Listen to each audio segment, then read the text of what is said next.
Baik,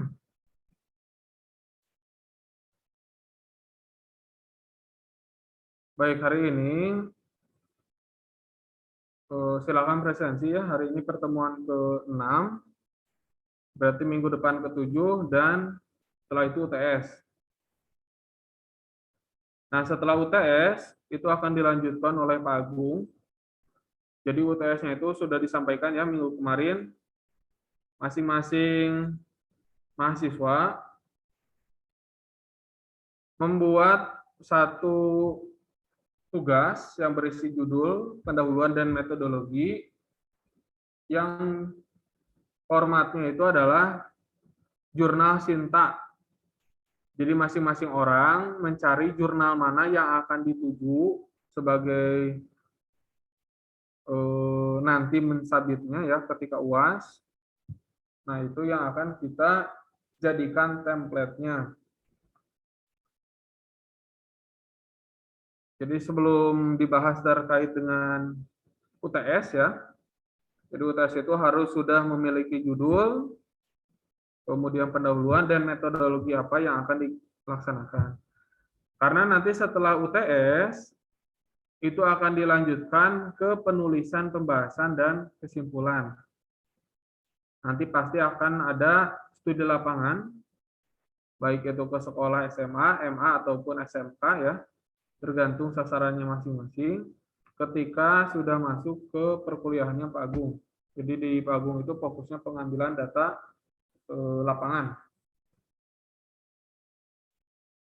Nah, hasil akhirnya dari mata kuliah ini nanti akan berupa artikel yang akan disubmit pada jurnal Sinta. Karena kita tahu ya Sinta 1 dan 2 itu ya cukup sulit lah ya, bukan tidak mungkin, cukup sulit. Nah, kita mulai dari Sinta 6 sampai Sinta ketiga nanti. Cari template-nya dari sana. Nah, sebelum dibahas lebih lanjut, kita akan lanjutkan dulu ya. Ada beberapa kelompok yang belum presentasi ya.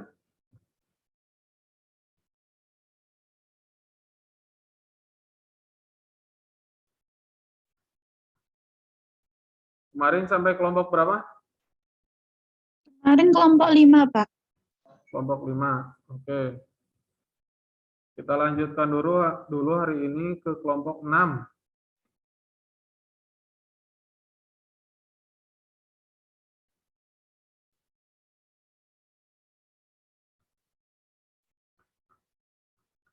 Saya cek dulu ya.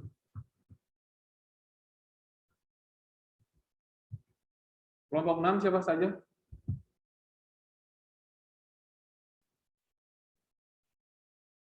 Halo, kelompok 6. Zaki, Pak. Ada Ria, Zahra, dan Zaki ya. Iya, Pak. Zaki sudah masuk tugasnya.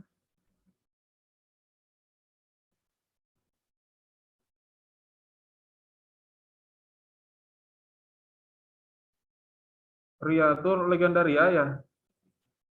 Iya, Pak. Kalau Zahra, Farihah Zahra Tunisa. oke udah semua ya ada. Nah, silakan dari ketiga orang itu siapa yang akan presentasi?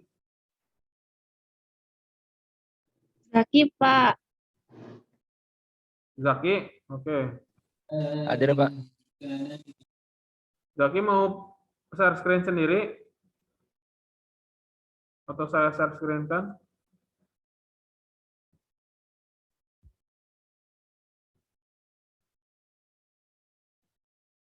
Halo Zaki, mau share screen sendiri? Jadi Bapak aja, Pak, saya pakai HP soalnya. Oke. Artikel nomor berapa, Zaki?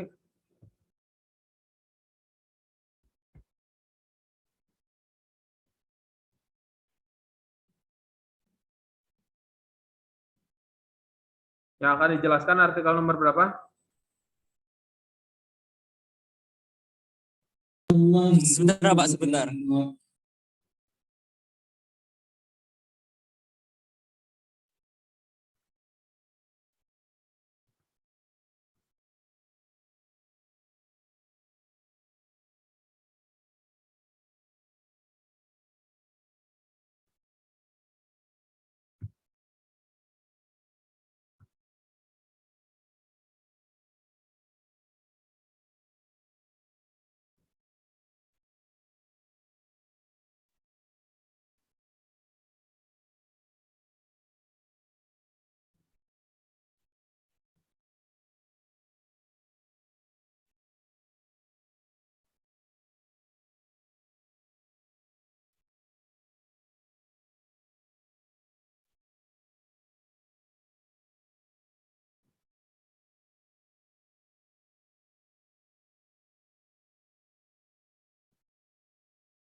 Yang nomor 2, Bapak.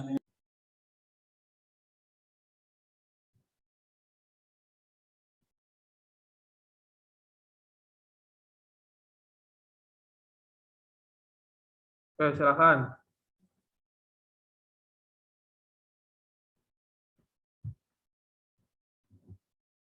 Silakan dijelaskan, Jaki. Bismillahirrahmanirrahim. Assalamualaikum warahmatullahi wabarakatuh.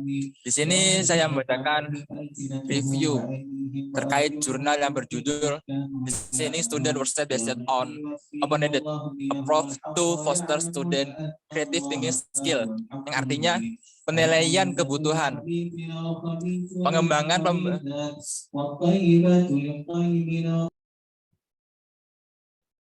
Coba cari tempat yang tidak ini ya, tidak berisik. Karena suaranya gabung itu.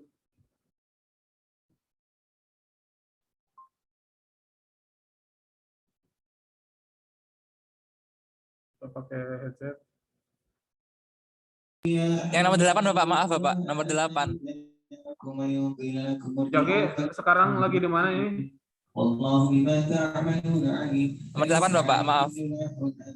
Jaki posisinya di mana? Di pondok, Bapak. Masih ada yang ngaji di sini. Oke, bisa pakai headset tidak? Sama aja, Pak. Tetap dengar suaranya. Seenggaknya enggak langsung masuk.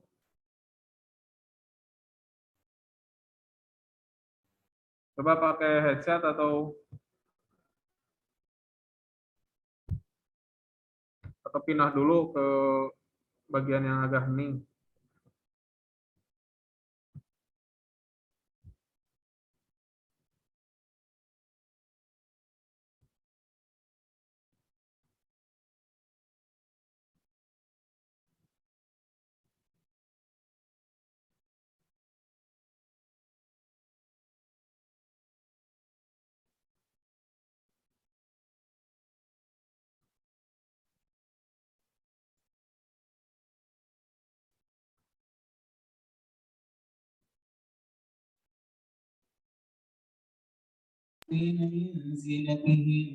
Dengar tidak, Silakan, Bapak? silakan Dengar ya. nggak, Pak? Mungkin kan, Pak, bisa ke teman saya yang lainnya, Pak. Ini kelompok 6 siapa yang mau presentasi jadinya? Kita lewat dulu ya ke kelompok 7. April, Emil, Vira. Saya, Pak. Siapa? Vira Widiawati. Oke.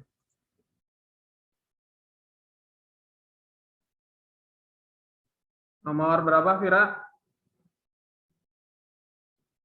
Nomor 1. Nomor 1.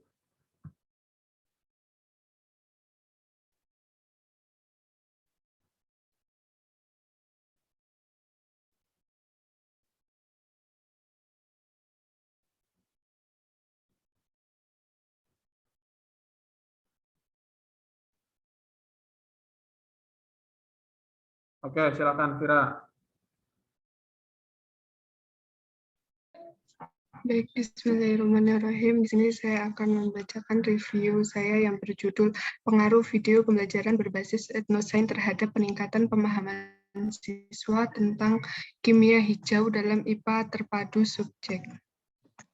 Untuk pendahuluannya, pertama membahas pendidikan membutuhkan fasilitas dan sumber daya pendidikan yang dapat memperlancar pelaksanaannya proses belajar mengajar yang efektif. Selama ini, proses pembelajaran hanya terfokus pada pembelajaran konseptual. Pembelajaran yang diterapkan belum mampu membuat siswa tertarik dan antusias dalam belajar. Jika hal ini dibiarkan, siswa bisa lebih pasif dan bosan dengan pembelajaran. Maka untuk membuat proses pembelajaran bermakna, guru harus selalu menggali konsep dan mengintegrasikannya secara harmonis dengan pengetahuan baru. Sedangkan untuk memperoleh lingkungan belajar yang menyenangkan, situasi pembelajaran harus menggunakan pembelajaran IPA yang inovatif berbasis etnosains dan mengembangkan green chemistry. Keunggulan media tersebut adalah yang pertama yaitu menarik minat siswa untuk meningkatkan motivasi. Yang kedua, handout pembelajaran yang lebih jelas yang membuat mereka dapat belajar dengan mudah. Imamah 2012 menunjukkan bahwa video animasi dapat meningkatkan pemahaman dasar siswa tentang tumbuhan dan dalam kehidupan sehari-hari. Oleh karena itu, penggunaan video harus disesuaikan dengan kondisi siswa, kedalaman materi, dan tujuan pembelajaran. Untuk melakukan penelitian dan pendekatan pengembangan dengan modifikasi model 4D. Selanjutnya, hasil dan pembahasan. Di sini hasil penelitian tersebut adalah validasi ahli, tanggapan, ini apa ya Pak, kelanjutannya? Pemangku, tanggapan pemangku kepentingan. Pemangku kepentingan atau guru dan siswa, pemahaman siswa tentang prinsip dan pengaruhnya terhadap hasil belajar siswa. Video pembelajaran menampilkan produksi terasi dan Presto Bandeng dari Juwana Pati. Produksi digunakan sebagai bukti bahan. Video menunjukkan produksi dengan metode tradisional dengan alat konvensional dan ramah dan audio yang membuat siswa ilmiah produksi dengan green chemistry dan etnosains. Video tersebut dinilai sangat layak oleh para ahli media, materi, dan etnosains. Video ini bertujuan untuk membuat siswa menghargai dan melestarikan kearifan lokal. Pemahaman sains memberikan dampak positif yang ini sejalan dengan Rante et al. 2013 bahwa penggunaan materi audio video berbasis media eksperimen dapat membuat proses menjadi efektif dan praktis. Siswa merasa bahwa pembelajaran itu mudah, menarik, memotivasi, dan menantang bagi mereka untuk melakukan praktikum dan belajar. Untuk kesimpulannya yaitu positif mengembangkan prinsip green chemistry menurut SNI untuk meningkatkan pengetahuan siswa.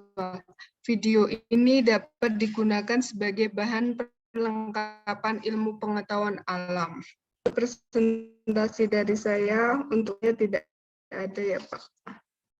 Oke, baik. Terima kasih ya, Vira.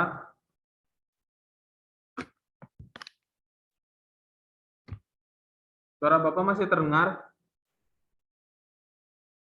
Masih, Pak. Masih Pak. Oke. Ini adalah pengaruh etnoscience ya, pembelajaran berbasis etnoscience melalui bentuk video ya, untuk meningkatkan pemahaman siswa terkait dengan green chemistry. Green chemistry itu adalah materi kimia yang diangkat atau yang dekat dengan kehidupan siswa. Contohnya ini pembuatan terasi dan presto ikan bandeng. Yang menjadi fokus pembahasannya adalah video terkait dengan terasi dan pindang bandeng tersebut, tapi penekanan pada zat adiktif. Gitu ya. Nah, jadi dia melakukan proses pengembangan dari metodologinya 4D. Nah, yang harus kita pahami ketika kita akan melakukan hal yang sama nanti ya, apakah terkait dengan etnoscience materi lain gitu ya, ataupun pengembangan video yang lain. Nah, kita harus perhatikan bagian metodologinya sebetulnya ya, pendahuluan dan metodologinya. Mengapa dia mengangkat pengembangan video dan bagaimana cara mengembangkannya, itu yang paling penting. Dan siapa sasarannya? Apakah siswa SMA kah? Atau siswa SMP dan seterusnya. Nah, itu harus kita pahami karena nanti kita akan menulis pendahuluan dan memilih metodologi penelitiannya.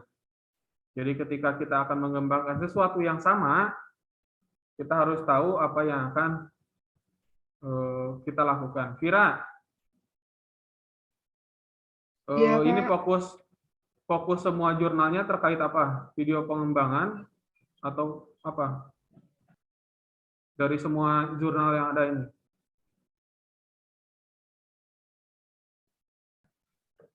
Iya, video.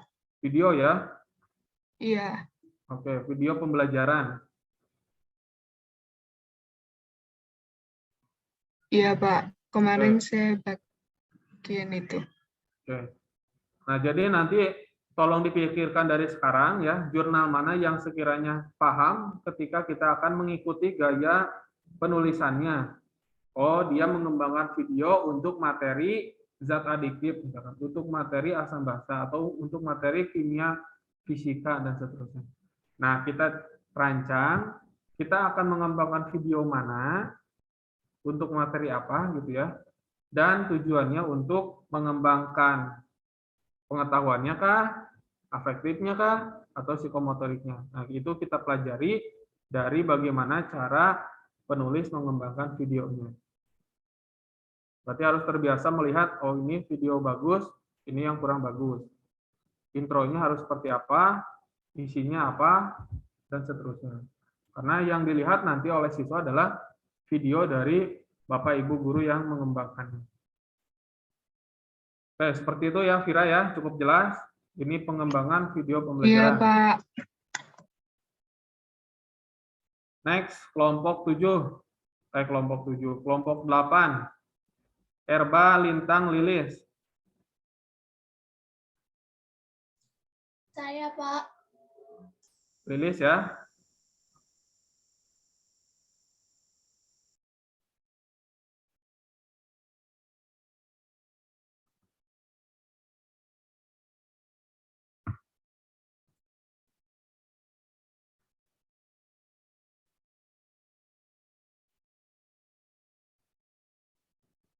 Lilis jurnal nomor berapa? Nomor 4. Nomor 4.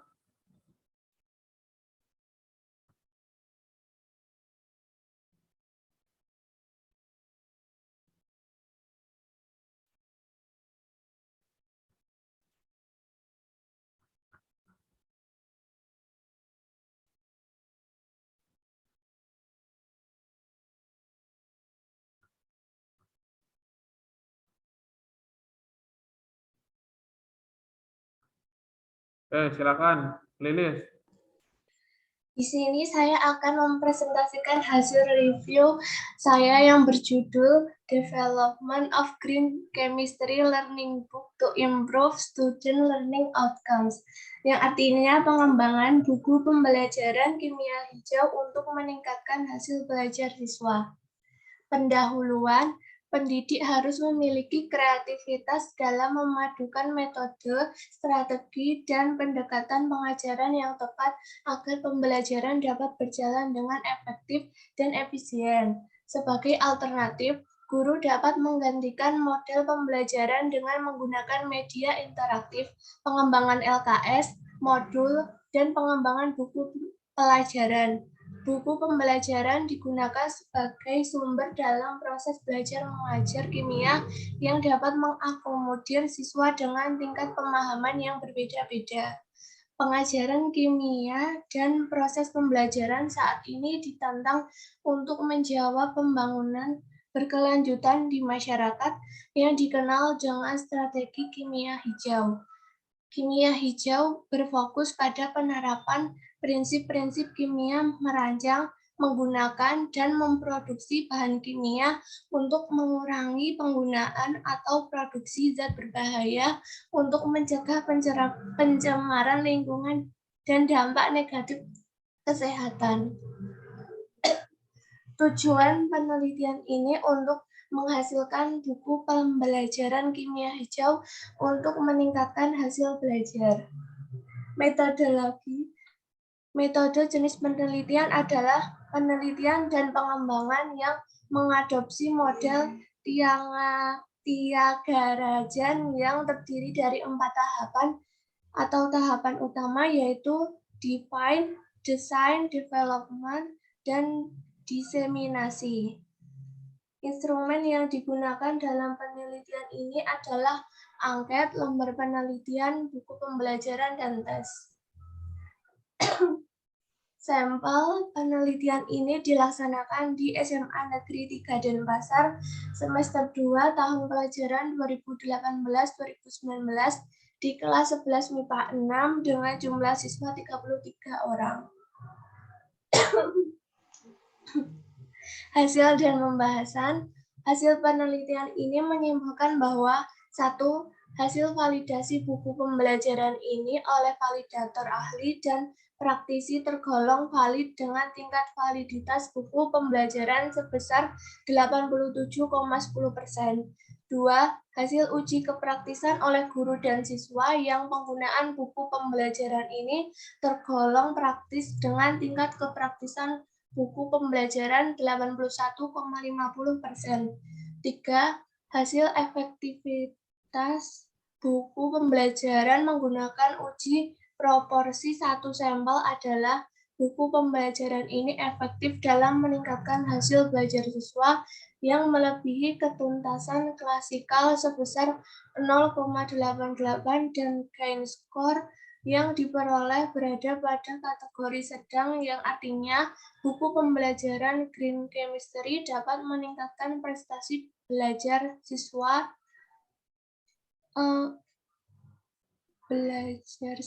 dan 4. Karakteristik buku pembelajaran Green Chemistry yang dikembangkan adalah memberikan 3 kajian informasi atau aspek yang disajikan dalam info kimia yang memuat aspek bahaya bahan kimia sintetik, pencegahan penggunaan bahan kimia sintetik, dan penggantian bahan kimia sintetik. Penelitian Sudarmin 2013 menunjukkan bahwa calon guru kimia memahami penggunaan bahan kimia yang tidak tepat dan pengaruhnya terhadap lingkungan. Pratiwi DKK 2014 melaporkan bahwa pedoman praktikum kimia yang ramah lingkungan dikategorikan sangat baik dan dapat diterapkan pada siswa. Penelitian yang dilakukan oleh Karpuwedan DKK 2016 menunjukkan bahwa kemampuan siswa yang diberikan pembelajaran berargumentasi pada konsep asam basa yang disisipi konsep kimia hijau berada pada taraf sedang. Kemudian penelitian Redana dan Merta 2017 menyatakan bahwa pembelajaran dengan metode eksperimen Green Chemistry lebih efektif dibandingkan dengan metode praktikum kimia konvensional dalam meningkatkan hasil belajar siswa. Kesimpulan, berdasarkan hasil penelitian dan pembahasan dapat disimpulkan sebagai berikut. Hasil validasi buku pembelajaran ini oleh validator ahli dan praktisi tergolong valid dengan tingkat validitas buku pembelajaran sebesar 87,10%.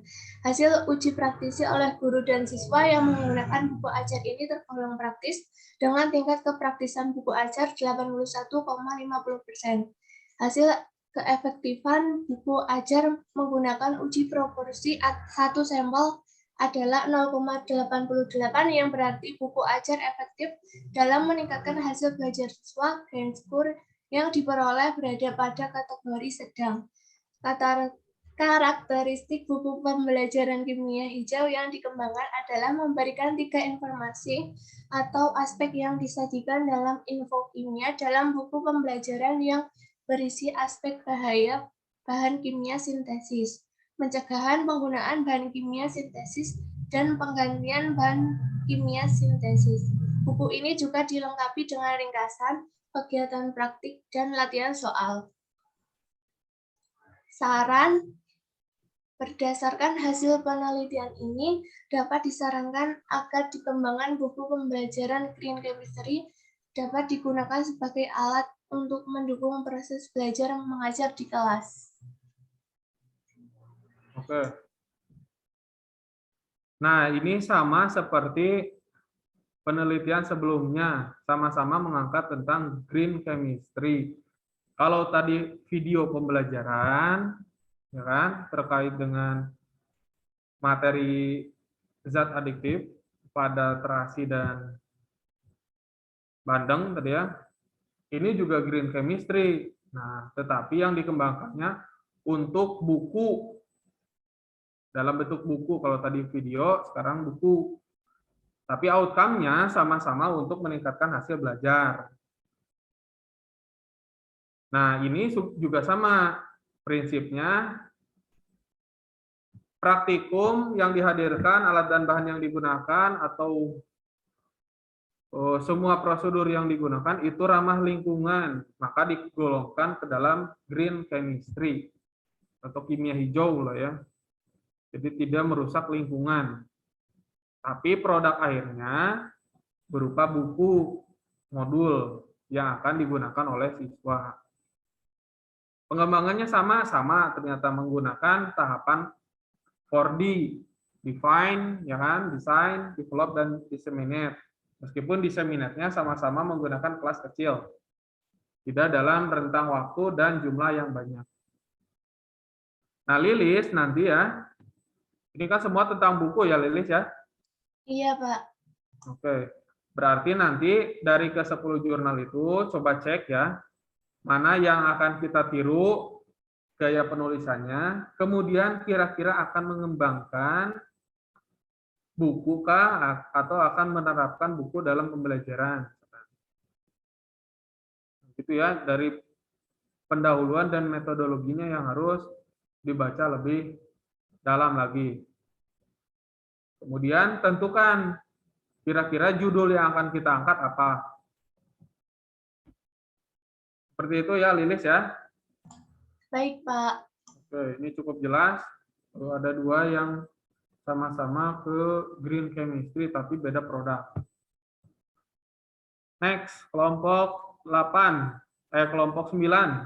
Nadia dan Sulis. Saya, Pak. Sulis ya. Ya, Jurnal nomor berapa Sulis? nomor 1, Pak. Nomor 1.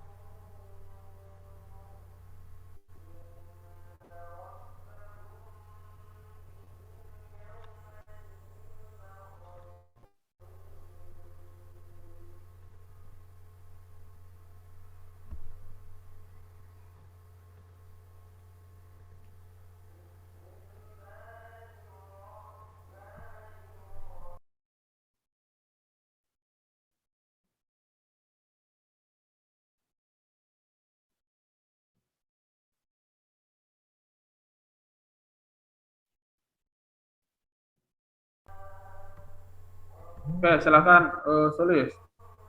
Baik, di sini saya akan mempresentasikan hasil dari review jurnal saya yang berjudul Interacting with Three-Dimensional Molecular Structures Using Augmented Reality Mobile Application.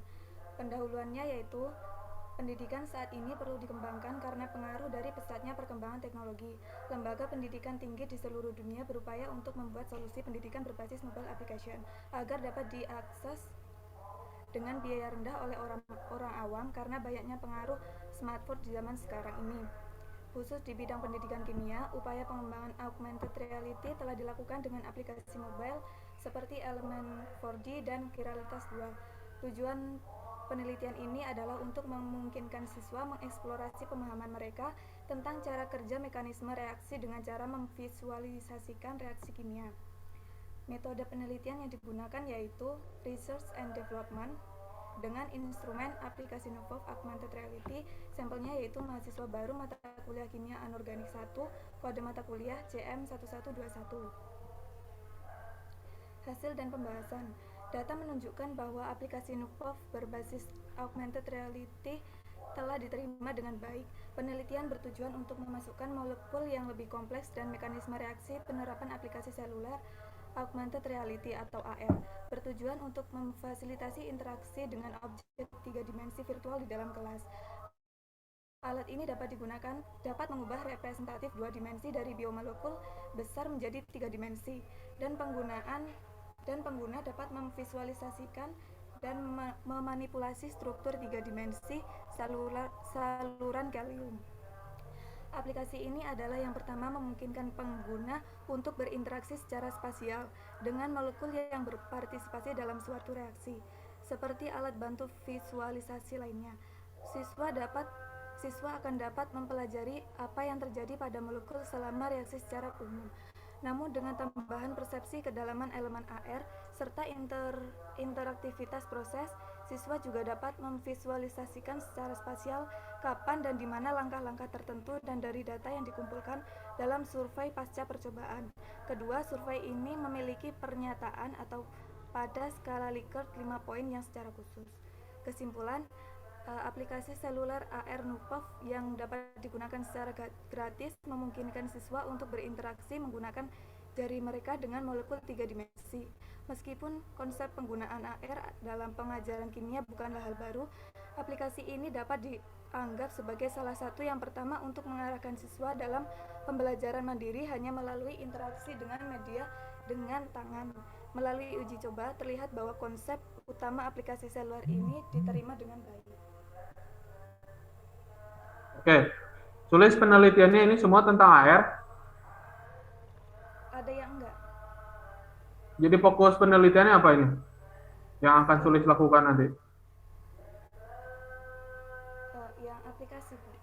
Ke arah aplikasi ya? Iya. Baik. Ada yang AR, juga ada yang tidak ya? Ini kan bukan ya, bukan AR ya? Bukan, Pak.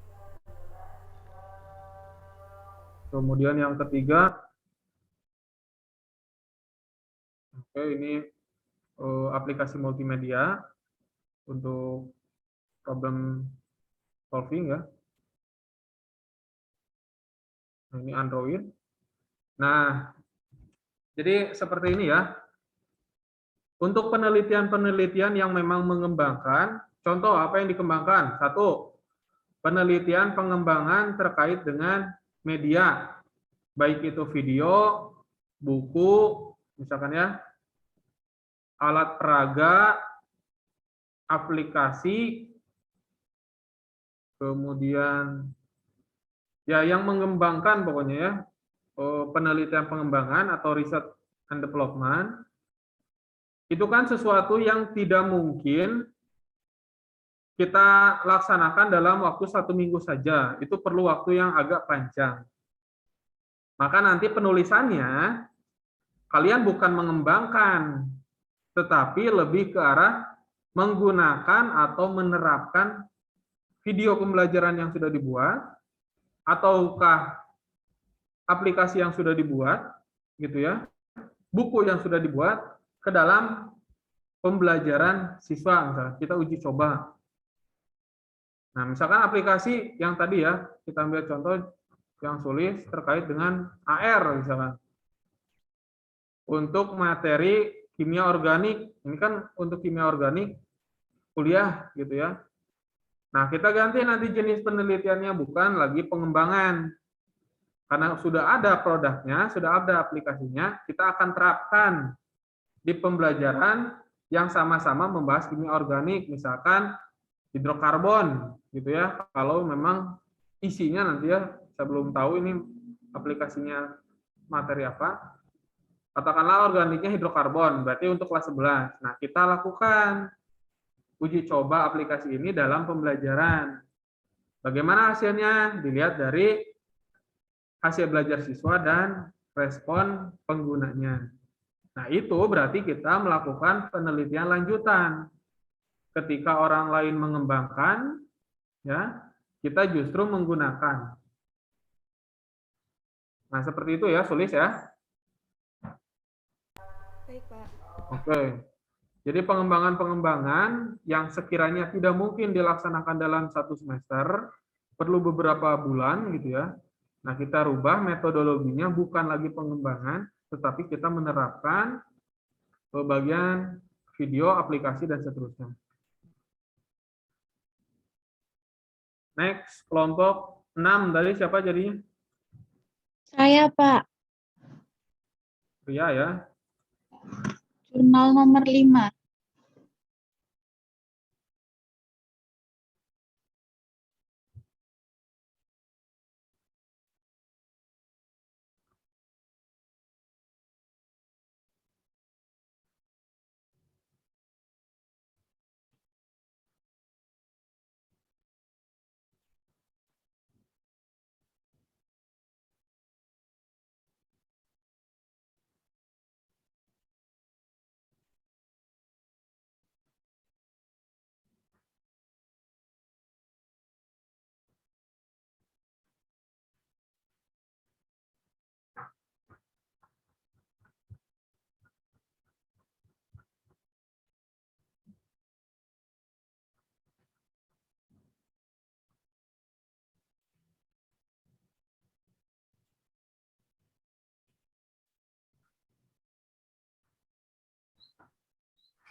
Nah, ini ya. Saya di sini akan menjelaskan tentang implementation of techno and eco-entrepreneurship worksheet to train scientific literacy ability among student in thermochemistry topic, yang artinya implementasi lembar kerja tekno and eco-entrepreneurship untuk melatih literasi ilmiah kemampuan siswa dalam topik termokimia. Pendahuluan. Pembelajaran inquiry membantu guru untuk menghubungkan materi yang diajarkan dengan keadaan pembelajaran sebenarnya. Dengan demikian, pembelajaran yang diperoleh lebih bermakna dan konsep-konsep yang diperoleh siswa tertanam kuat dalam memori jangka panjang dan dapat meningkatkan literasi sains siswa. Mengevaluasi dan merancang penyelidikan ilmiah, menafsirkan data dan bukti ilmiah. Lembar kerja berbasis techno-ecopreneurship berisi pelajaran tentang teknologi dan ecopreneurship. Selain itu, pada umumnya siswa hanya menghafal materi kimia tanpa memahami penerapannya dalam kehidupan sehari-hari, sehingga setelah berpindah materi, mereka lupa dengan apa yang telah dipelajari. Berdasarkan beberapa hal tersebut, maka dirumuskan masalah antara aktivitas siswa selama proses pembelajaran, kemampuan literasi sains melalui penerapan LKS berbasis techno-ecopreneurship, pengetahuan hasil belajar, dan tanggapan siswa terhadap pelaksanaan lembar kerja topik termokimia.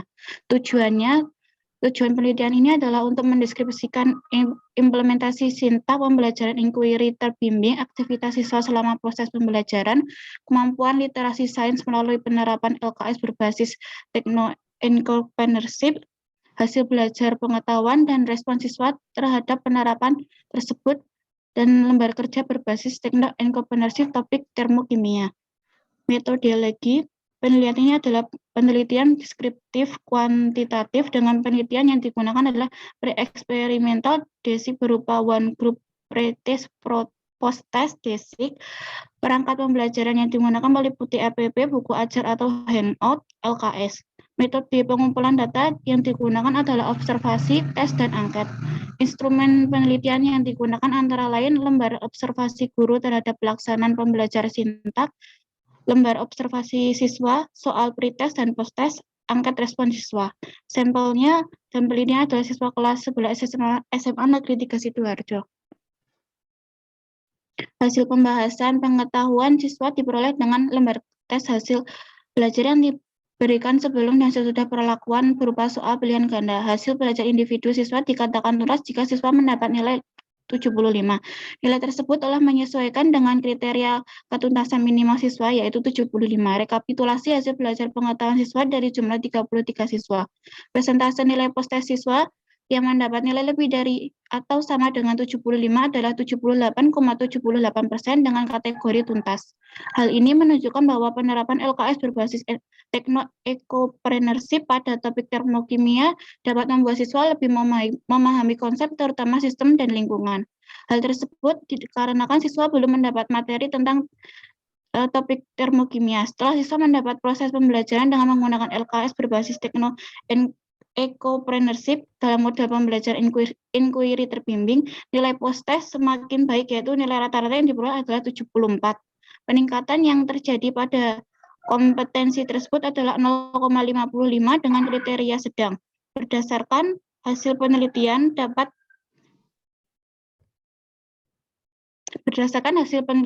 menunjukkan bahwa siswa yang telah menjawab pertanyaan di LKS tentang kompetensi fenomena ilmiah serta menginterpretasikan data dan bukti ilmiah sehingga benar-benar paham dan mampu mengerjakan soal-soal post-test.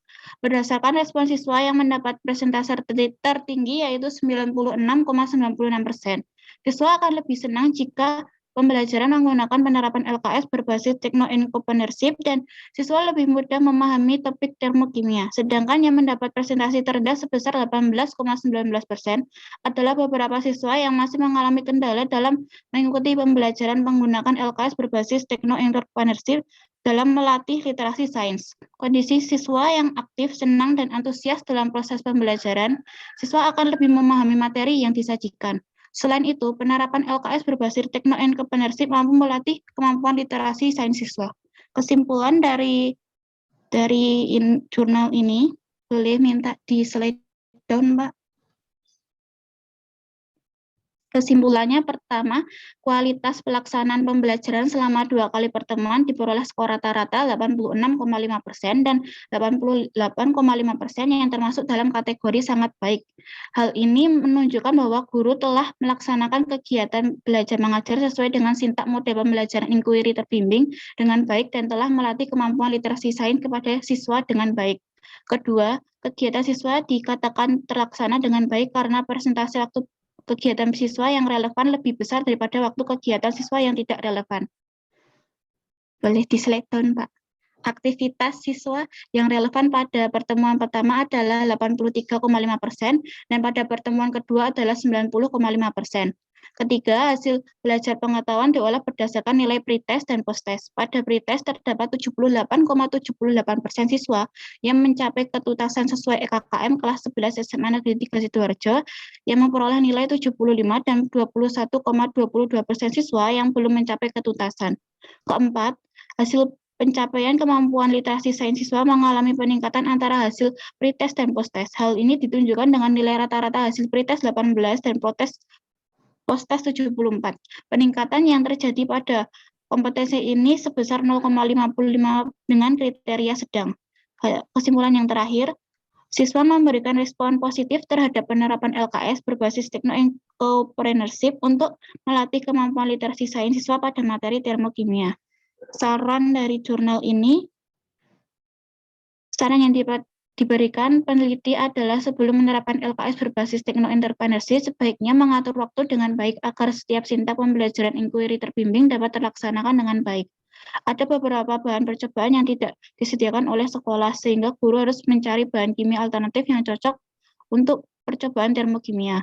Lembar kerja ini hanya membahas 2 subbab materi termokimia, yaitu pertama sistem dan lingkungan, kalor, dan entalpi. Kedua, reaksi eksoterm dan reaksi endoterm, sehingga penelitian ini perlu mengembangkan lebih lanjut untuk semua bagian dalam materi termokimia. Guru hendaknya berusaha mengembangkan soal-soal literasi sains dan siswa harus dibiasakan dalam mempraktekkan soal-soal yang memiliki kerangka seperti soal-soal PISA.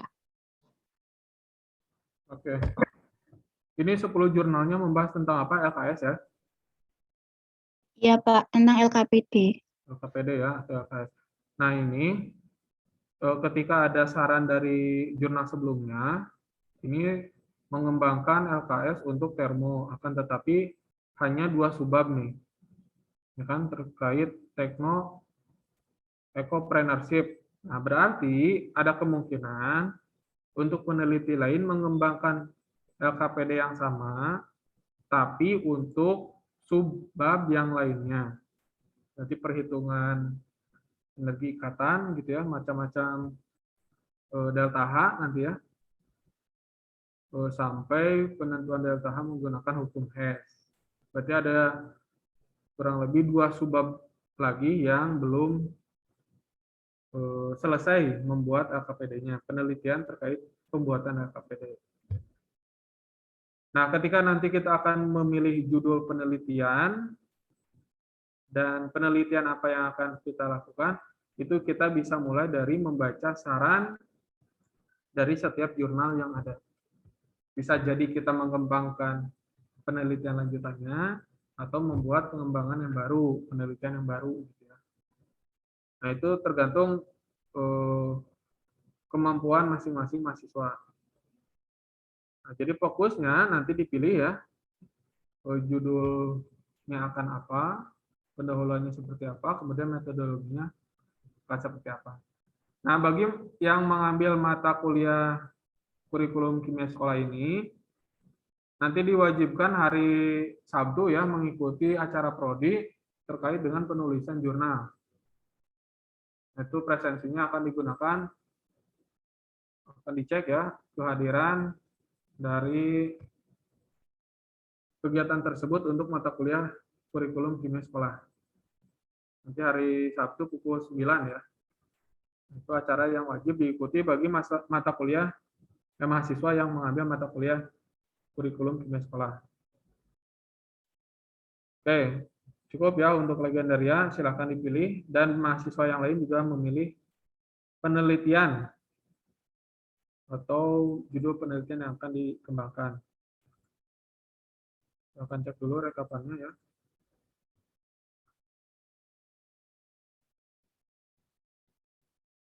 Syifa Jaro sudah mengumpulkan? Udah, Pak. Sudah ya. Anggun Lintang, Sudah, Pak. Fadila, Sudah, Pak. Mutia, Sudah, Pak.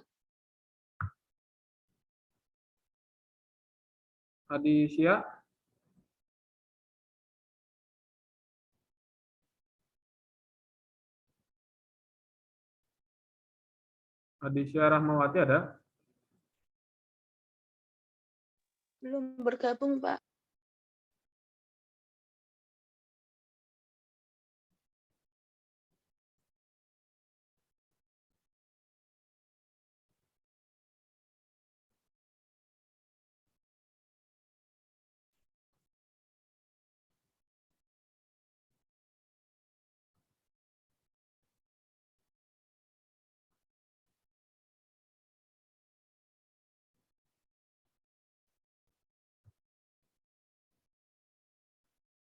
Ya, sudah ada 10. Cindy, Sudah, Pak. sudah ya.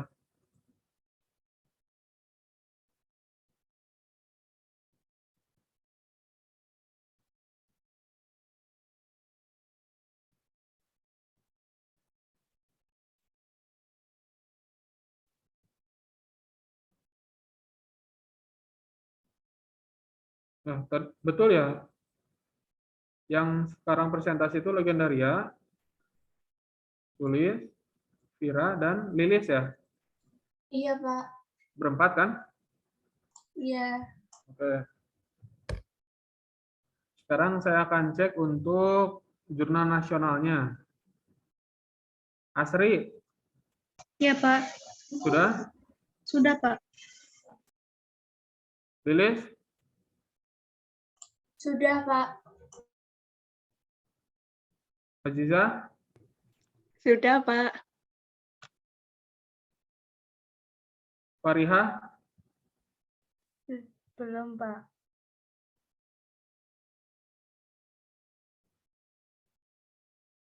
Nadia Lida, Sudah, Pak. Aprilia, Sudah, Pak. Erbaningsi, Sudah, Pak. Nurul Aini, Sudah, Pak. oke. Emilia, Sudah, Pak. Syifa Jahroh,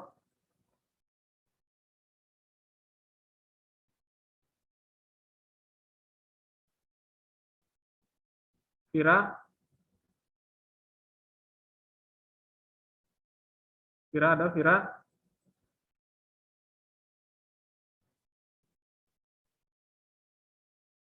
Syafira, Sudah, Pak. Sarafina, Sudah, Pak.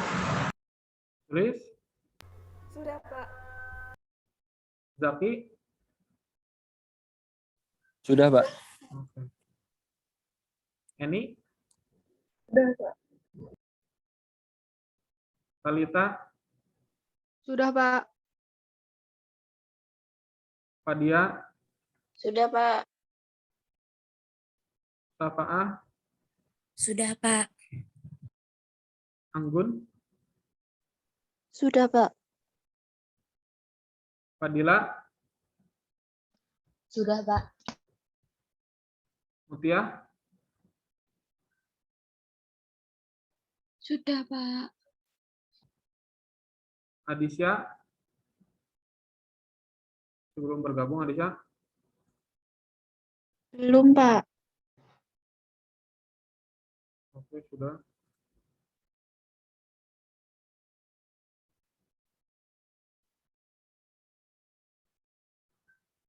Fatun Naswa, Sudah, Pak.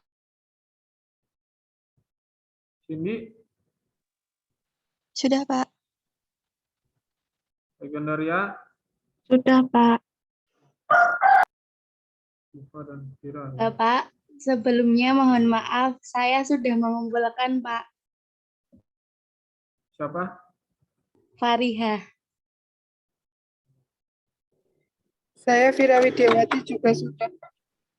Kira sudah ya. Siva Siva juga ada? udah Pak tadi. Ada Pak, tadi jaringannya sempat putus. Oke. Udah ngumpulin. Bapak izin masuk, namanya saya salah belakangnya, Pak.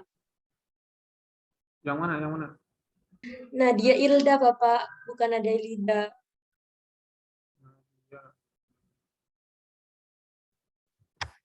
Saya juga Pak.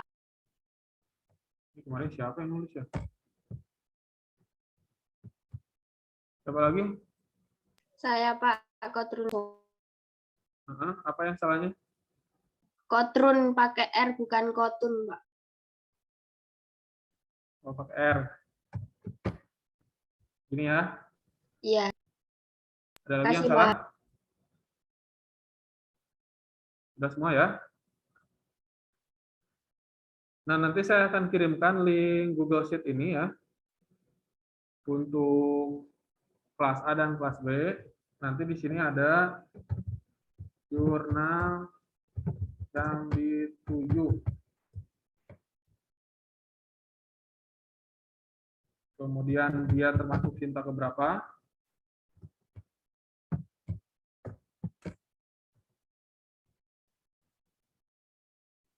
Kemudian judul penelitiannya apa? Judul artikel lah ya.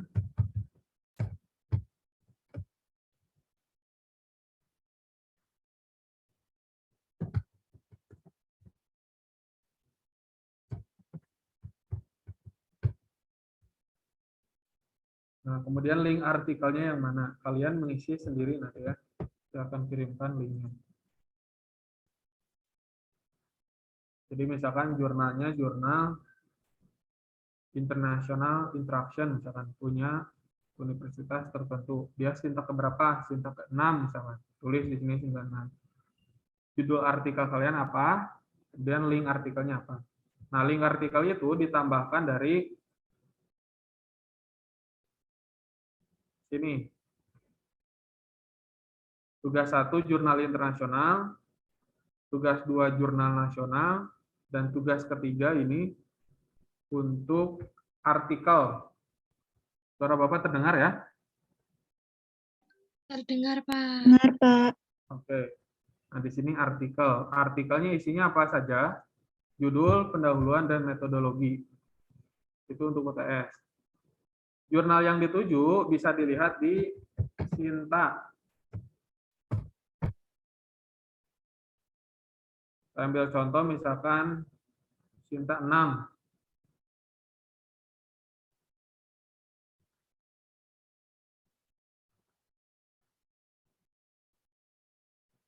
Kemudian cari di sini pendidikan.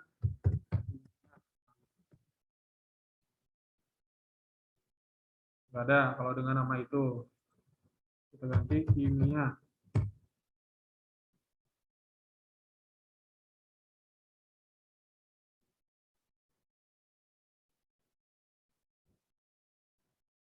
Pendidikan.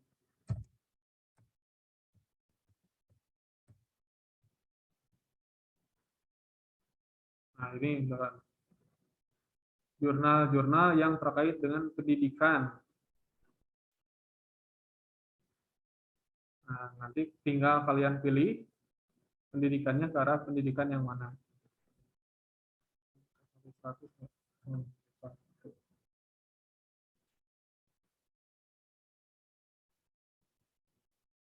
Ada yang pendidikannya umum ya, ada juga yang sudah spesifik, seperti ini jurnal pendidikan bahasa Inggris, seperti ini olahraga, dan seterusnya.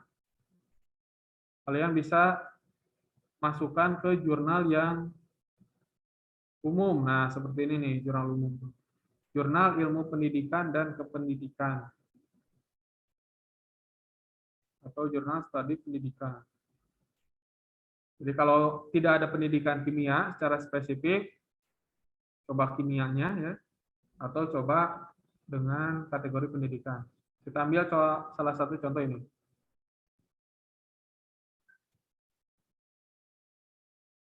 Setelah itu kita kunjungi websitenya. Nah, untuk apa kita mengunjungi websitenya? Untuk mencari template penulisan. Nah, seperti ini. Bisa kalian lihat juga ya judul-judulnya. Kalau ada jurnal yang bisa dijadikan rujukan. Nah, tugas ketiga itu berisi artikel dengan template yang sesuai dengan jurnal yang akan dituju. Tadi kan sudah menulis ya, jurnal yang akan ditujunya yang mana, dia termasuk sinta keberapa, judulnya apa, artikelnya yang mana. Nah, artikelnya menggunakan template penulisan ini. Jadi mulai dari huruf, tata letak ya, besar kecilnya huruf, jenis huruf gitu ya. Penggunaan penulisan kolom, ada yang 1 kolom, ada yang 2 kolom. Nah, itu tinggal disesuaikan saja. Penggunaan tabel juga diatur ya, ada yang full bergaris, ada yang seperti ini. Nah, itu disesuaikan dengan jurnalnya. Gambar, penulisan untuk gambar disesuaikan. Penulisan daftar pustaka dia menggunakan apa? Nah, ini ketentuannya kan. Menggunakan heading 1 katanya untuk buku formatnya seperti ini. Tesis dan penelitian lain seperti ini, artikel. Kemudian isinya nanti yang kalian cek. Ada bagian pendahuluan, ada bagian metode, ada hasil dan pembahasan, ada juga kesimpulan dan saran. Ada juga yang simpulan saja, kemudian saran, dan seterusnya ya.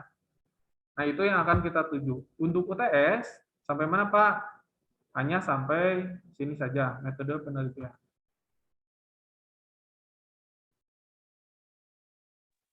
Pak, izin bertanya Bapak. Ya, silakan. Tadi kan di sheet-nya Bapak itu kita suruh nyari jurnal yang dituju, terus cinta berapa, terus judul dan linknya. Itu judulnya itu judul yang kita buat, apa judul artikel yang kita tuju, Pak? Judul artikel yang akan kita buat, judul artikelnya. Terus linknya itu link apa, Pak? Linknya, Pak? Nah, Link linknya itu tempatnya. di sini nih. Kan tugas 3 ada ya. Sudah terlihat di sini. Nanti kan bikin folder tugas 3. Nah, ini kan bisa diklik, klik kanan ya kan, get link. Nah, tugas itu yang akan kita panggil gitu maksudnya. Anu Pak, izin bertanya lagi Bapak. Kita kan UTS-nya kan sampai metodologi ya Pak ya. Sedangkan kita tuh di pendidikan tujuannya. Jurnal tentang pendidikan. Nah, itu kan biasanya di metodologinya tuh kebanyakan yang pendidikan tuh membutuhkan sampel Pak, subjek. Nah, itu gimana Pak cara kita mencarinya Pak? Apa kita mau ngira-ngira aja Pak? Sampel dari itunya Pak. Nah, subjeknya kalau yang alumni sekolahan di Jogja ya, contoh misalkan SMA 1 Jogja misalnya. Nah, coba kita menuju sekolah asal masing-masing. Itu yang dari Jogja ya. Kalau tidak, cari sekolahan yang memang mungkin kita kunjungi. Misalkan ada kita di pondok gitu ya, pondok tersebut ada MA misalkan. Nah, coba sekolah itu yang akan kita tuju sebagai sampelnya nanti. Seperti itu ya, Jaki ya. Jadi sekolahnya real dan mudah untuk kita akses. Paling mudah itu sekolah asal. Ya, jadi SMA atau MA dulu kita atau SMK ya, yang akan kita jadikan tujuannya. Nah, itu lebih mudah karena kita sudah kenal dengan gurunya. Seperti itu, Jaki ya. Tapi Bapak, bukannya itu ada prosedurnya Pak ya? Bagaimana kita mengakses ke sekolahan gitu? Nggak tiba-tiba kita langsung ke sekolahan, langsung minta tuh gimana Pak? Bukannya ada aksesnya untuk sana? Iya, makanya kita mulainya dari personal sebelum mengirim surat.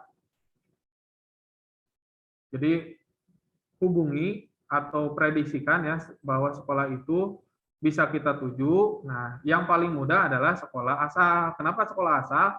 Karena kita sudah kenal mulai dari guru sampai suasana belajar di sana. Kalau secara personal sudah oke, baru kita buat surat. Daripada kita membuat surat tapi ujung-ujungnya ditolak, lebih baik kita hubungi dulu secara personal. Ataupun dengan kakak tingkat yang mengajar di sekolah tertentu. Secara personal dulu, secara oral. Katakan apa tujuan dan maksudnya. Kalau oke secara personal, baru kita bikin surat. Kalau kita bikin surat dulu kemudian mengirim ke sekolah, belum tentu itu akan disetujui.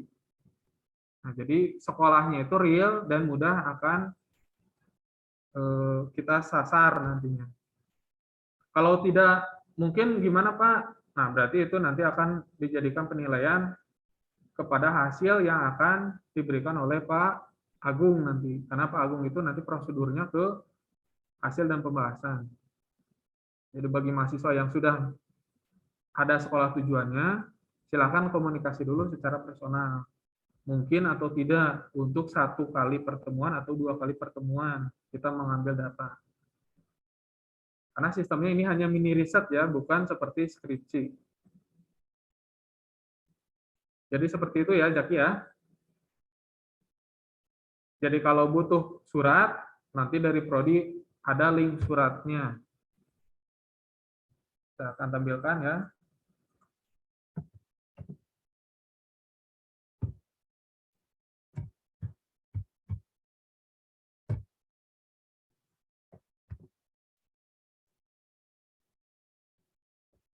Kalau untuk kebutuhan surat itu gampang. Justru yang harus dilakukan sekarang itu pendekatan personalnya. Sudah terlihat belum link surat?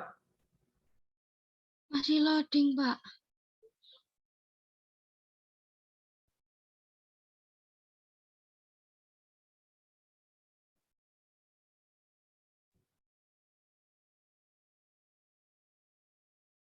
Pak, izin bertanya, Pak.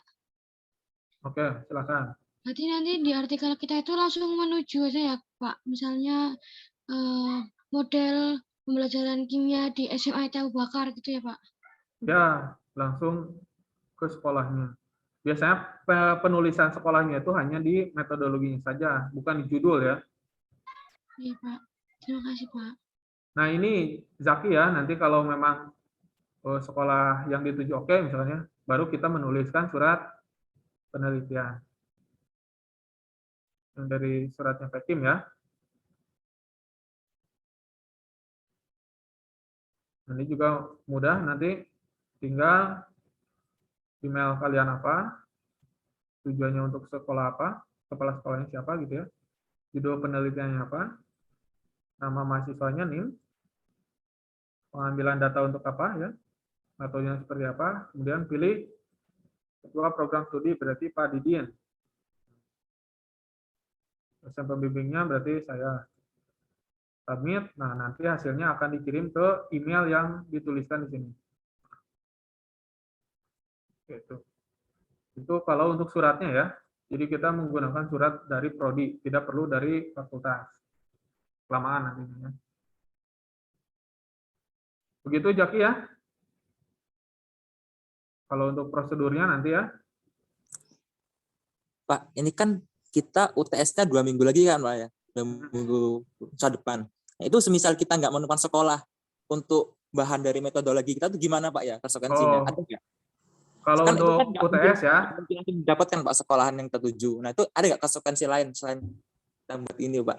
Nah kalau sekolah fixnya tuh nanti ketika UAS ya. Kalau untuk sekolah fixnya. Kalau UTS itu tuliskan saja calonnya sekolah mana, meskipun kita belum tahu ya sekolah tersebut tuh bisa dituju atau tidak. Tidak masalah lah kalau untuk UTS ya. Jadi tuliskan saja nama sekolah yang akan ditujunya, meskipun belum tentu sekolah itu menerima ya. Tetapi kalau sudah hasil nanti pada saat UAS, karena sudah berjalan, nah baru kita cantumkan sekolah yang aslinya. Seperti itu ya Jaki ya. Jadi kalau untuk di metodologi pada saat UTS, tuliskan saja sekolah yang akan menjadi calon lah tujuannya. Bisa diganti, bisa nanti. Pak, izin bertanya Pak. Oke. Ini Gimana kan Jaki? harus Bentar. Yang Jaki dulu. Alhamdulillah udah paham, Pak. Nanti Oke. coba dicoba untuk menghubungi pihak sekolahan terkait judul yang saya ambil, Pak, sama mencarinya. Oke. Cukup ya Jaki ya? Cukup, Bapak? Oke, silakan tadi siapa? saya, Pak. Oke, Tadi silakan. ke sekolahan misalnya ke SMA gitu kan, Pak. Terus semisal kita penelitiannya itu dari siswa SMA tersebut, tapi tanpa kita datang ke SMA itu gimana, Pak? Oh, misalkan secara daring gitu. Ya, misalnya begitu, Pak.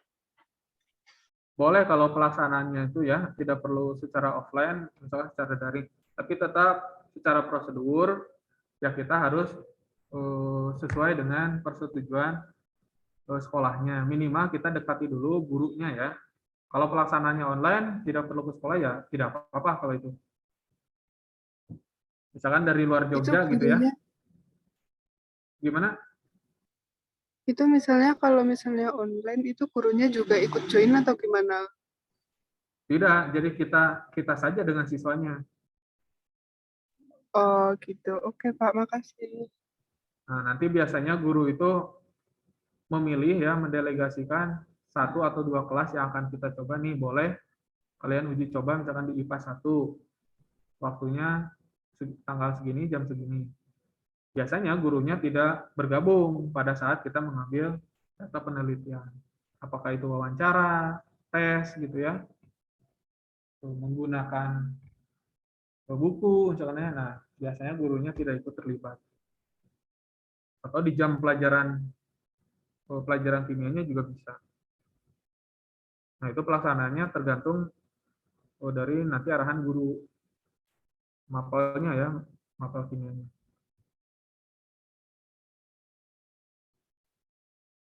Silakan ada lagi.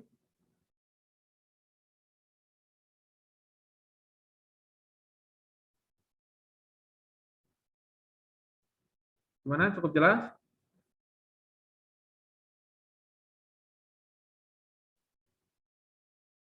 Ada yang masih bingung?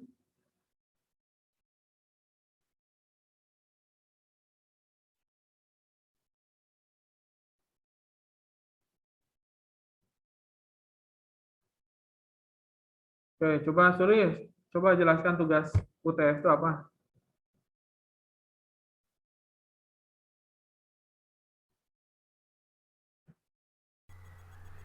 Tugas buat UTS itu buat artikel sampai ke metodologi penelitian. Oke. Dan nanti untuk sampelnya itu kita nyari SMA, nyari sekolah ya SMA, terutama SMA kita dulu gitu. Oke. Ini link artikel maksudnya apa? Link artikel. Link artikel jurnal yang kita tuju. Oh, bukan. Link artikel itu yang di Google Drive. Nah, ini link tugas artikel UTS-nya ya, yang di Google Drive.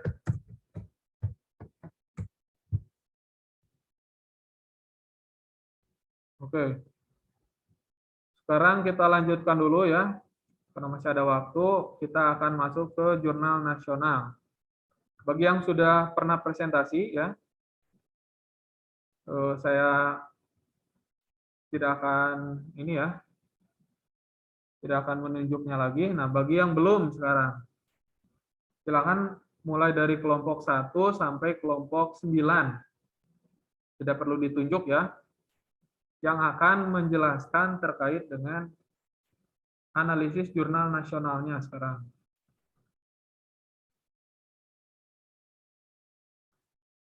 Silakan dari kelompok 1 sampai kelompok 9. Dari kelompok 1 ada yang mau?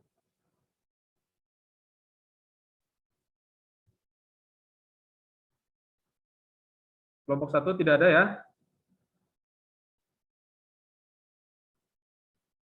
Kelompok 2? Saya, Pak. Oke, Fadia ya? Iya.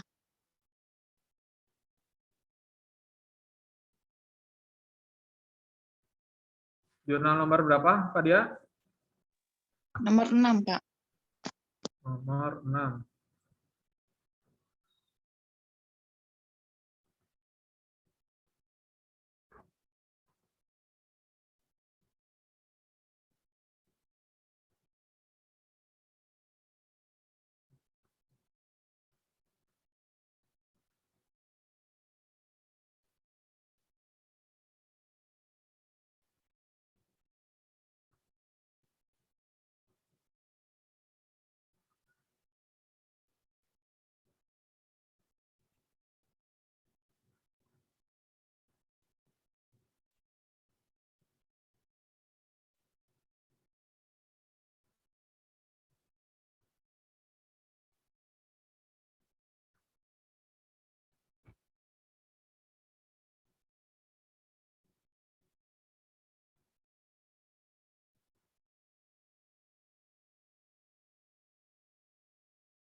Silakan, Fadia. Baik, jadi di sini saya akan mempresentasikan hasil review saya yang berjudul tentang analisis miskonsepsi peserta didik pada materi hidrolisis garam melalui tes diagnostik. Pada topik pendahuluan, kimia merupakan mata pelajaran yang di dalamnya terdapat banyak konsep, mulai dari konsep sederhana sampai konsep yang kompleks. Miskonsepsi yang terjadi umumnya berasal dari materi prasyarat yang diperoleh materi prasyarat yang harus dikuasai dalam mempelajari materi hidrolisis garam ialah materi asam basa. Karakteristik materi asam basa yang bersifat abstrak akan menyulitkan peserta didik dalam memahami materi hidrolisis garam.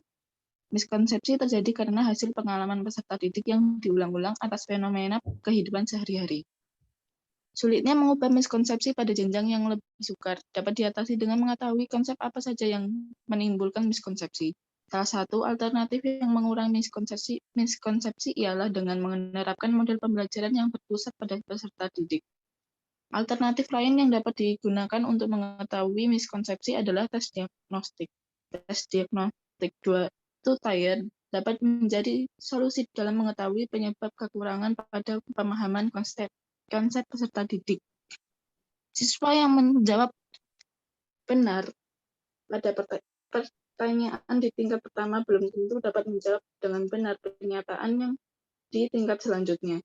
Hal ini dikarenakan respon pada part kedua membutuhkan penyelidikan secara mendalam pemahaman di balik jawaban pada tingkat pertama. Bagi mereka yang tidak memahami konsep secara menyeluruh akan kesulitan untuk menjawab pertanyaan.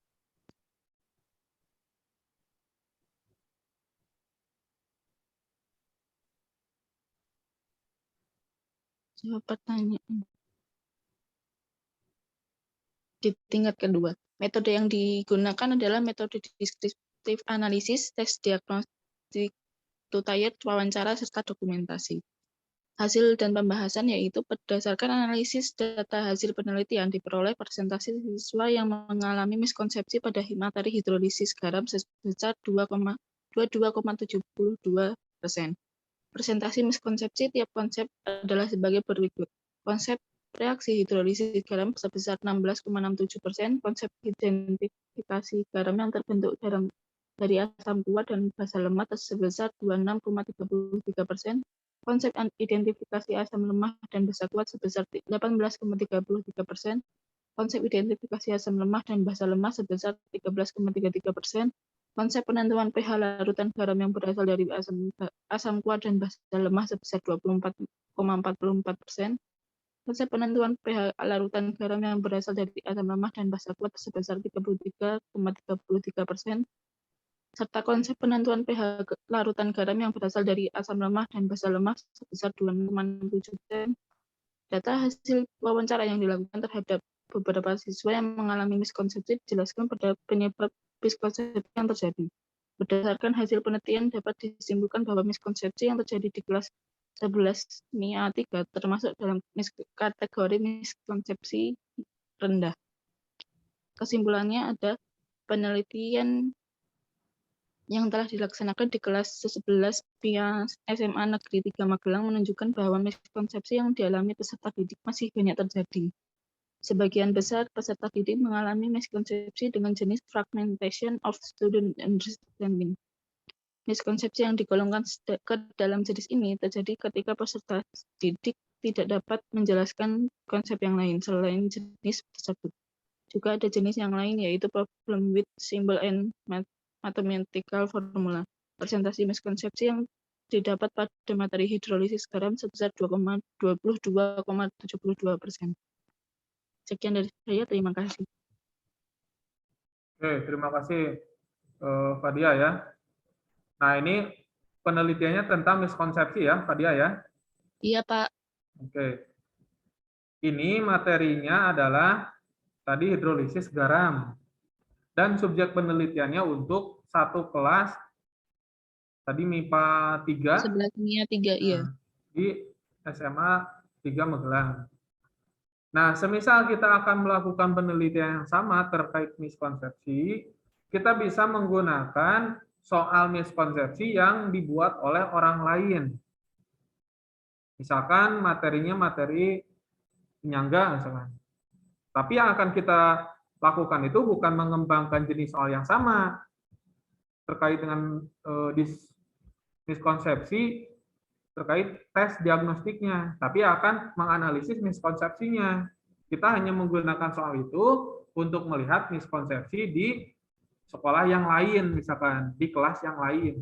Nah, itu bisa penelitiannya, penelitian lanjutan seperti yang dia kembangkan. Ini kan awalnya adalah pengembangan soal tes miskonsepsi. Sudah dikembangkan, baru kita cek apakah ada miskonsepsi terkait hidrolisis garam di SMA 3 Magelang, ada ternyata di kelas MIPA 3 contohnya.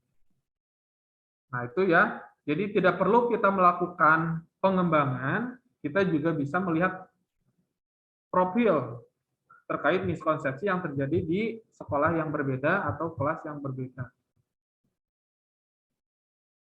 Oke, cukup ya untuk Fadia. Nanti tolong dibuatkan judul dan pendahuluan yang akan dilakukan.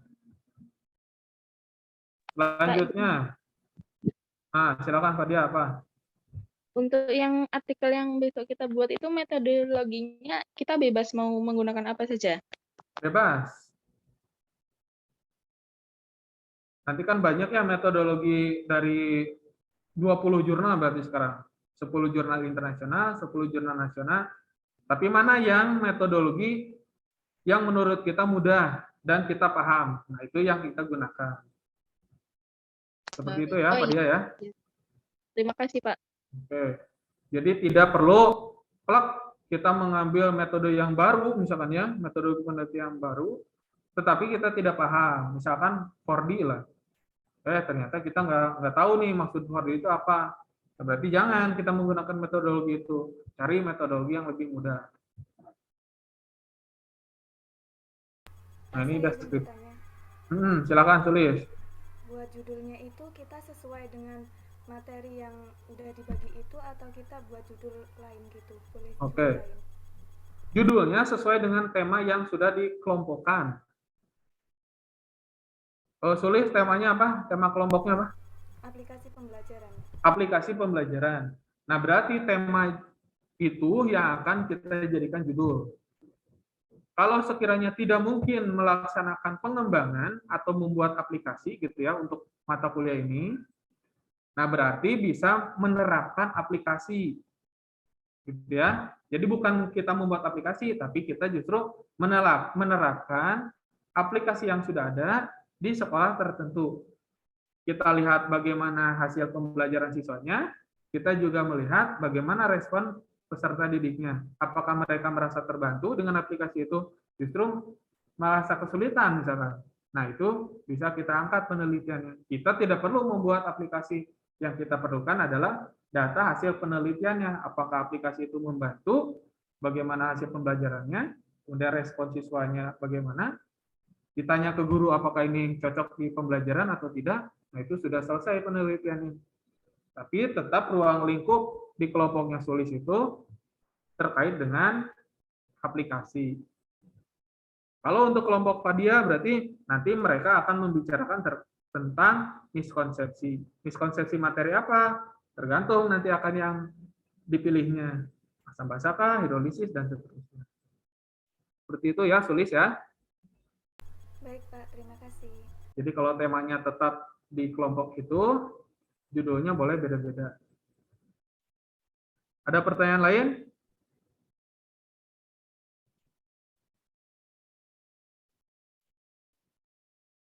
Tidak ada ya? Saya lanjut. Satu lagi. Tadi kelompok berapa, Hadia? Kelompok 2, Pak. Kelompok 2 ya. Kelompok 3 ada yang mau? Cindy, Pak. Cindy Nadea? Iya, Pak.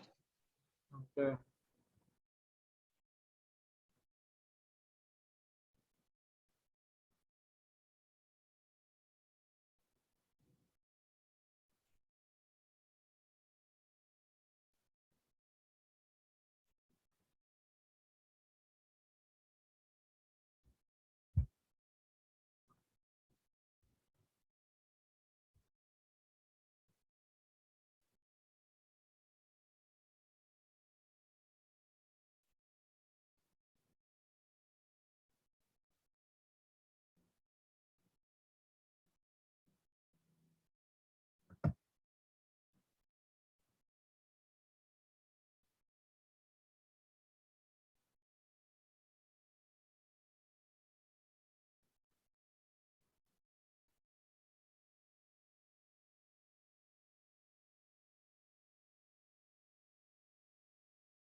Jurnal nomor berapa, Cindy?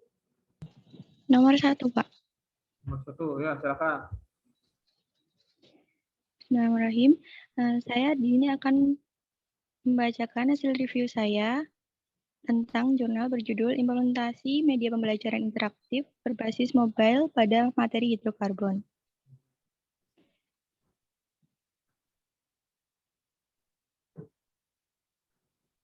Untuk pendahuluannya, perkembangan teknologi memberikan dampak yang besar, salah satunya bagi media pembelajaran. Teknologi sangat dibutuhkan untuk membantu guru dalam menyampaikan sebuah materi serta merancang suatu media pembelajaran. Permasalahan yang terjadi saat ini adalah kurangnya media pembelajaran inovatif yang dapat memfasilitasi siswa dalam belajar.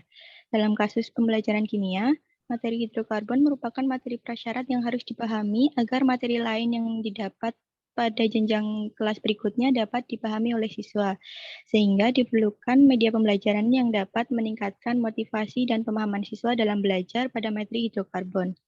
Media pembelajaran yang dikembangkan sebaiknya media pembelajaran menarik dan inovatif, seperti media pembelajaran interaktif berbasis mobile yang penggunaannya bukan lagi hal yang baru bagi kalangan peserta didik. Untuk tujuan dari penelitian ini adalah untuk merancang dan membangun media pembelajaran interaktif berbasis Android pada materi hidrokarbon guna memfasilitasi siswa dalam belajar sehingga dapat meningkatkan hasil belajar siswa serta dapat menjadi alternatif pembelajaran online saat pandemi COVID-19 yang mana proses pembelajaran yang dilakukan semuanya dalam bentuk online. Untuk metodologi, sampel dalam penelitian ini adalah ahli materi hidrokarbon terhadap media pembelajaran yang dikembangkan menggunakan cara skala Likert. Desain dan metode penelitian ini adalah penelitian deskriptif dengan melakukan pendekatan kualitatif menggunakan metode perancangan perangkat lunak, yaitu metode SDLC atau System Developed Life Cycle. Hasil dan pembahasan. Media pembelajaran interaktif pada materi hidrokarbon merupakan suatu aplikasi offline berbasis mobile yang diberi nama Hydro ID. Materi yang disajikan dalam aplikasi ini yaitu materi hidrokarbon meliputi 1. Identifikasi atom C, H, dan O dalam senyawa hidrokarbon. 2. Kekhasan atom C. 3. Klasifikasi senyawa hidrokarbon. 4. Tata nama IUPAC alkana, alkena, dan alkuna. 5. Isomer. dan 6 sifat kimia senyawa hidrokarbon. Berdasarkan hasil pengujian secara fungsional, media pembelajaran interaktif Hydro ID telah berhasil diimplementasikan dan memperoleh keberhasilan 100% dalam pembuatan media pembelajaran dengan total skenario pengujian sebanyak 10 dan 10 yang dinyatakan berhasil, kemudian dikali dengan 100% sehingga memperoleh nilai maksimal.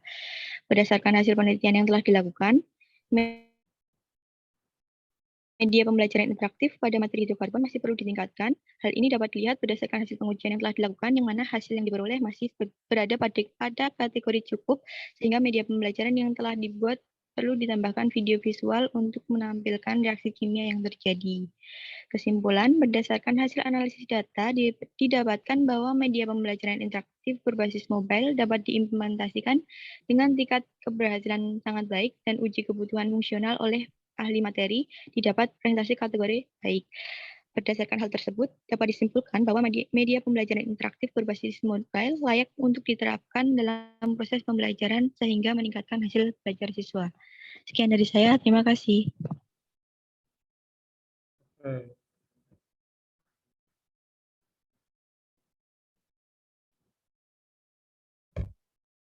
Berarti kalau Cindy itu sama dengan Sulis ya? Aplikasi ya? Kalau saya alat peraga dan media pembelajaran, Pak. Tapi kan ini... Oh. Salah satunya adalah aplikasi ya? Iya, Pak.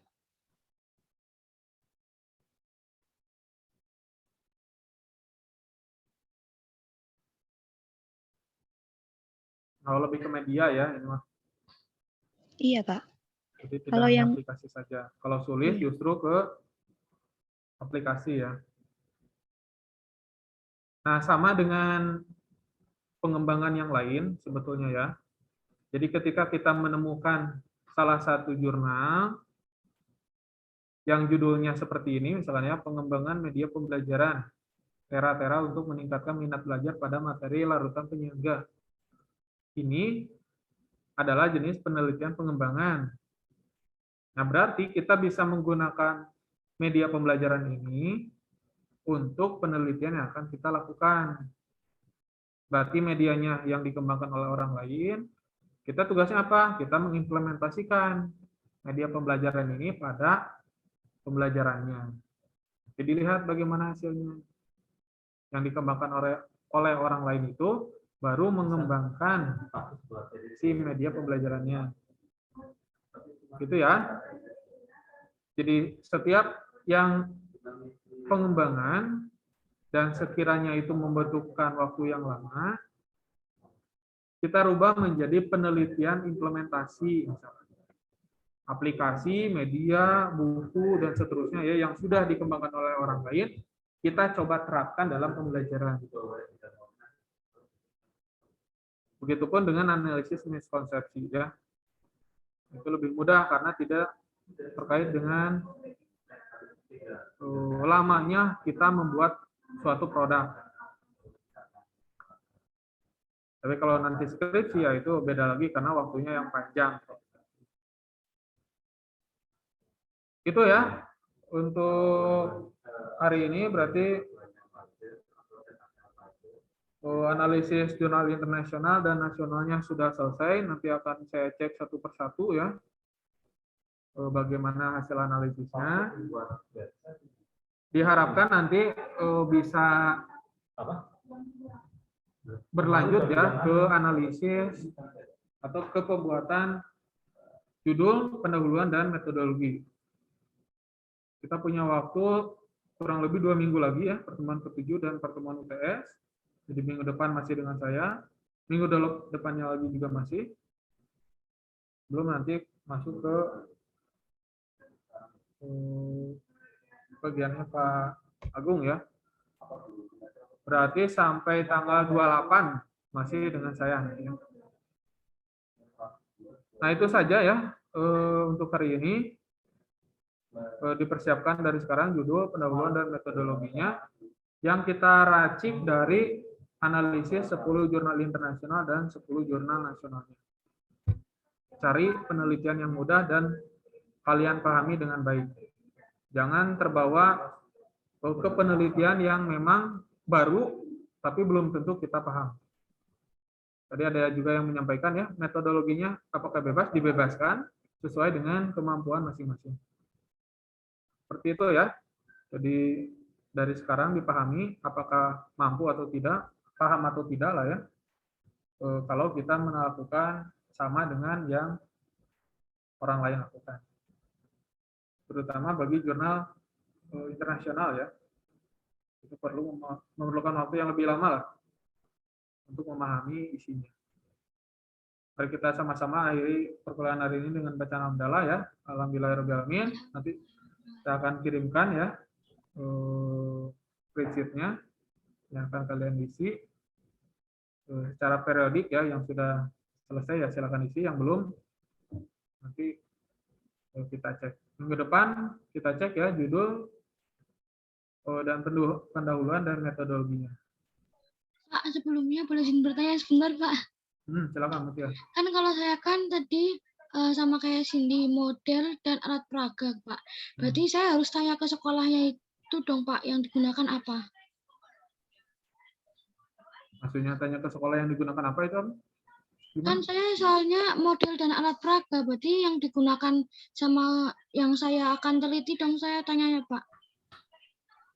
Bukan ditanyakan ke sekolah.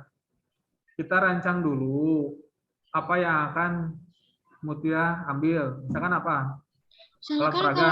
Iya, alat peraga gitu, Pak. Misalkan alat peraganya dari 10 jurnal yang ada tadi ya. Alat peraganya contohnya apa coba Mutia? Laboratorium gitu, Pak. Contohnya apa? Ya, laboratorium gitu, Pak, tulisannya kalau tempat saya. Contoh alat peraganya apa di laboratorium kan banyak tuh. Materi apa atau praktikum apa gitu dia. Di jurnalnya. Lupa, Pak. Kalau saya paling saya ingat itu media-media gitu. Kayak misalnya menggunakan web gitu juga. Media ya. Atau kayak misalnya e-learning-nya sekolahnya gitu, berarti termasuk nggak, Pak? Bisa itu. Jadi yang lebih mudah itu kita sediakan dulu, misalkan media lah ya yang paling mudah ya. Menggunakan media animasi misalkan ya. Kan ada yang animasi terkait materi kimia ya. Ini ada nih medianya sudah ada. Dari 10 jurnal itu mereka mengembangkan salah satunya media animasi. Nah, kita lakukan hal yang sama. Lakukan hal yang sama itu apa? Kita terapkan coba. Kalau aplikasi media ini diterapkan di sekolah, bagaimana hasil pembelajarannya? Mereka mengerti atau tidak? Tahu dari mana mengerti atau tidak? Kita cek nanti pemahamannya. Kalau konsepnya terkait dengan hidrokarbon, misalnya, kita cek dengan soal hidrokarbon. Bagaimana hasilnya? Sebelum dan sesudah mereka pembelajaran. Berarti kita berikan pretest dan posttest dengan soal yang sama. Kemudian kita berikan nih animasi pembelajaran ini, yang isinya terkait materi hidrokarbon, contohnya ya. Nah, setelah itu, setelah mereka belajar dengan animasi tersebut, kita tes lagi dengan post-test. Soalnya sama dengan pretest. Ini soalnya sama, jumlah soalnya sama. Kita bandingkan ada peningkatan atau tidak. Kalau ada, berarti alat peraga ini atau aplikasi animasi lah ya, animasi hidrokarbon ini ternyata dapat membantu pemahaman siswa. Dilihat dari hasil post-testnya meningkat dibandingkan dengan hasil pretest. Kalau misalkan ada yang turun, nah baru kita lakukan wawancara. Misalkan siswa A, kenapa nih ada kesulitan apa dari media ini? Misalnya, saya tidak paham misalkan apa yang dijelaskan pada bagian ini. Misalnya. Nah itu digali ketika ada yang tidak normal. Jadi kan rata-rata kalau pretest ke post-test itu harusnya naik nih. Ini dia turun. Nah barulah yang unik-unik itu kita lakukan analisis lanjutan, bisa dengan wawancara atau kuesioner nanti. Seperti itu ya Mutia ya. Jadi jangan kita bertanya ke guru nanti, justru mereka akan menyediakan hal yang tidak pernah dilakukan di sekolah. Sedangkan kita bahan bakunya belum ada, justru kita siapkan dulu, baru kita tawarkan. Bu, saya ingin menerapkan media ini misalnya. Pada kelas Ibu boleh tidak untuk 1 atau 2 pertemuan. Ya, Pak. Seperti itu ya, Mutia ya. Ya, Pak. Terima kasih banyak, Pak. Oke. Jadi kalau memang terkait metode seperti inquiry dan seterusnya ya, yang kita mengajar di sekolah, nah kita siapkan dulu apa yang akan kita lakukan, bukan kita tawarkan ke sekolah. Kalau ditawarkan, biasanya ingin sesuatu yang memang betul-betul baru, belum tentu kita persiapkan. Jadi langkah lebih baiknya kita siapkan, baru kita terapkan. Silakan, ada lagi?